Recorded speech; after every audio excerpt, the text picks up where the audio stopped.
অনেকদিন পরে আজকে আমি খিচুড়ি রান্না করলাম। আমার রান্না করতে প্রচুর ভালো লাগে। আমার হাতে পড়ে যে প্রচুর ব্যথা হয়ে গেছিল, তার জন্য আমি অনেকদিন রান্না করতে পারিনি। আর আজকে রান্না করে এত ভালো লাগছে। আজকে আমি পুরো 100% দিয়ে করেছি। 100% দিয়ে করলে সবাই বলে যে ভালো হয়। এরপর কেমন হয়েছে দেখা যাক। তোমাদেরকে একটু খিচুড়িটা দেখাচ্ছি। আজকে আমি খিচুড়ি আর আলু ভাজা করেছি।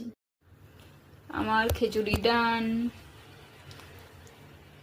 খেতে যেমনই হোক, কিন্তু আজকে আমি করে প্রচুর আনন্দ পেয়েছি।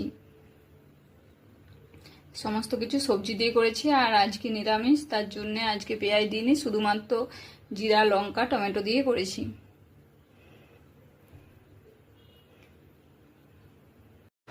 বলছি যে কেমন হয়েছে খিচুড়িটা?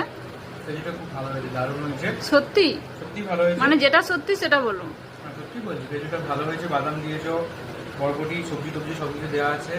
আর একটু ঝাল ঝাল হয়েছে, কিন্তু ঝালটা খেতে ভালো লাগে। খিচুড়ি রান্না একটু কম ঝাল হয়, বাট ঝালটা আজকে ভালো লাগে। এবার তুমি একদম 100% মন দিয়ে করেছো? হ্যাঁ, 100% মন দিয়ে করেছি। অনেকদিন তো রান্না করিনি, করতে একটু ভয় লাগছিল যে কেমন হবে কে জানে। তারপরে ভাবলাম যা পারে হোক, কিন্তু করি। ভালো হয়েছে। ঠিক আছে।